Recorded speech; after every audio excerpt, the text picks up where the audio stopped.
So if you're a liver type, then you could either have, as your secondary dominant most genetic personality type, either a pancreas wing or a sexual wing. James has this. So if James's type is a liver type with a sexual wing, then he's balanced by a gallbladder type with a brain wing. That's his balancing, right? This is balancing. So my first marriage, my wife was a pericardium. So Well, no, we're not talking about your wife. We want to talk about you first. Yeah. So we have to know whether or not you have a large intestine wing or a pancreas. But anyhow, so the wings are right next to each other, except here, because this is really a DNA symbol. If you look at a DNA symbol with the bars in it like this, and you look at it from above, it creates a circle with 16 points on it. Got it. And so this is a DNA put into a flat structure. So now the wings work for most of them, but not at the top and bottom. See how this goes Yeah, vertical? because they line up. So the only exception to the wings going across is that a heart type could have a skin wing or it could have a bladder wing. So you can have a heart skin or you can have a heart bladder. You could see it in the DNA model. It's just harder to see here. And then a small intestine type, which balances this, would have to have either a pericardium wing or a kidney wing. And then because bladder can have a sexual wing or bladder goes up to heart. So then kidney, to balance these out, would either have a brain wing or the kidney would have a small intestine wing. Those are the exceptions in this drawing, but not here if you saw the DNA. That's how it works. That takes some time to digest it, but yeah, I get And then the last thing to show you is pretty simple, is that again, when you have the 16 types,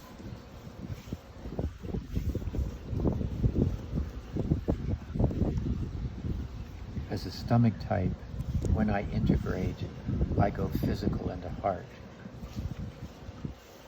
I go pancreas for spiritual, and I go small intestine, but not in that order. I actually go here first, I then go here.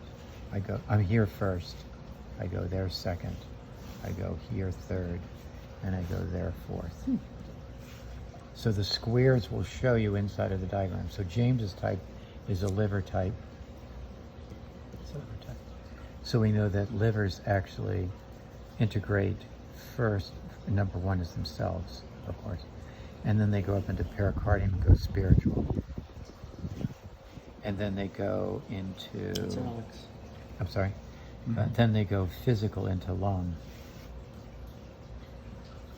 So that's third. And then they go fourth into kidney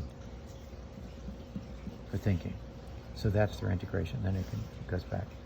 And you have to understand that my type, when I integrate like this, after these are the four foundational aspects of my personality. So a stomach type is thinking as a stomach. I'll put it in the order the brains go in. I'm a heart, physical brand. I'm a thinking, stomach as a thinking type. I'm emotionally a small intestine, and I'm spiritually a pancreas type. So that's the four, those are the four brain levels and the four parts of my person. That's the foundation. That's the foundation of personality type. Yeah. But that won't, once you've developed these enough, you start diversifying and you start taking on the other integrations. Mm-hmm. You start taking on the three other integrations. So that it's not enough I can be in a social situation and it's easy for me to handle the small intestine part of it because it's natural for me. But if the situation becomes more liver-based, I would have to be developed that way. It needs me to be liver. So then once a person has developed enough of these, they actually start diversifying and developing the other brands of physicality, the other brands of thinking, the other brands of emotionality, the other brands of spirituality. Otherwise, they get knocked out of a situation. They can't function in the way the situation needs them to be. Yeah. So when you go in certain situations, if you want to be number one in a sport, number one is housed in a sexual type. It's not even physical. So besides having a physical body that could do it, you would have to know how to be the personality type. Where that type, all they think about is being number one. They never think about good results and being third or fourth or better than they did before. They're only thinking number one. they're only competing with themselves, not the other people. Initially. Is that why my is that why my sexual wing kind of I have a drive to, like, I don't give a fuck who you think I am or what I've done in the past. I have the capability of doing whatever I want to do. That's the freedom. So didn't integrate into sexual but you had a concern with that, let's just say. I mean, everybody does, but she had a concern with that. So in order to get her to think to be number one, and she refused to do the stretch, we then lifted her up into sexual plus and continuously stretched her all the time, so when she went to a meet, she would think about being number one. Yeah. So she won 2 golds and 3 bronzes. She's the most decorated woman athlete in terms of Olympic medals. But anyhow, so when you're doing different activities, so for James in golf is a perfectionist sport. It's a spiritual sport. It's not a thinking sport. There are thinking sports. Soccer's a thinking sport. It's gallbladder. There are physical sports. There are emotional sports. But golf is a perfectionist. Little ball, little hole, big distance, everything's perfect. So the large intestine in a person is balanced by the lung energy. So if you want to attain perfection, then the lungs are what give that energy. Yeah. So then the lungs really have to be developed. Now the problem is, if you were a large intestine type, Yeah. and you're playing golf, you already are using lung energy and know how to transmute lung energy in order to turn into large intestine. And you know how to handle the downside of large intestine and lung a little bit. But for most people, the downside of lung is not something, for a large percent of the population, it's not something they can handle. Because see, the lung is a physical type. There's 4 kinds of anger. There's the kind my type has, which we just talk about it, and we're like, fight. Yeah. And everybody's charred, and then we feel better. And everybody's charred. That's one. The skin grid is an assassin form of anger. They target an individual or go after that person and kill that person. I did that when I was racing. Yeah. That was the way I never externalized it, but I would just look at somebody and just fucking be like, I'm just going to dismantle you. And I would assassinate. Right. I would just take people out. Right. And Yeah. so, and the thymus form of anger is torture. It's more gruesome than going after the individual. You're Yeah, you want to put on it. You eat You want to juice it. you eat them. And so Whitney Houston knew how to do that in singing. She would eat the audience. She was a finalist? No, small test, but she knew how to do that. Oh, okay. I can show you videos. But then the unconscious for golf is lung. Well, that's an anger that can't be usually presented because it's where genocide is housed. So when I'm with golfers, I'm like, hey, do you like the houses on the golf course? I'm like, oh no, I think about burning the whole place down. How about the whole state? I just missed that ball thing. I'm thinking about the whole state. If you can't handle feelings, you have to have a global awareness. So that's why as you go, you increase that aware in global scale projects because it's bringing that up in you.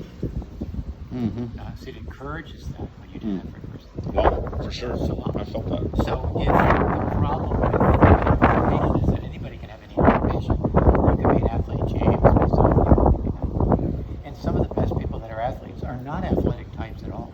Michael Jordan's not an athletic type. Am I an athletic type? No. Yeah.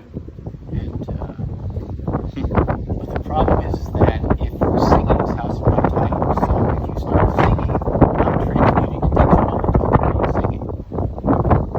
But people that don't know how to do that, if they develop singing, the addiction starts building. And if they're not educated about how to handle the addiction, then the addiction takes them. Whitney Houston, Michael Jackson, Prince, all those people were not my type. And so they didn't know how to handle addiction. And so, I asked to get a hold of Whitney Houston. I appreciate her. And I knew she was going to die of addiction. So I got rid of a really powerful person that was close to her and said, I would like to help her. She's going to kill herself. I know what's going to happen. Please let me get to her. She doesn't know how to deal with addiction. But she's telling people she's not addicted. Everybody's addicted. So anybody, when they start saying that word,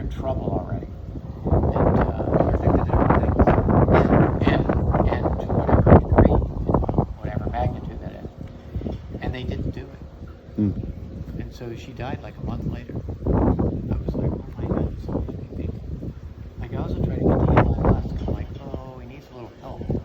We really couldn't help Elon. And he's doing big projects. People want to really make him. So it was fun to work with the person that you introduced us to the other day. And he's interested in global projects like you are also. And to realize that project is a reflection of him. So he needs to be amazing, and then what he creates is a reflection of him. It has to be that way. Personal. Otherwise, there's problems with what gets generated. Yeah. The same, a reflection of his problems. Yeah. And so that needs to be developed. That's what. What's in a cycle of somebody's life? So I'm looking back. I had 8 years where I was very dominant in my sport. So maybe I dominated for 8 years. I won all my championships, medals. Your type integrates into sexual, where number one is house.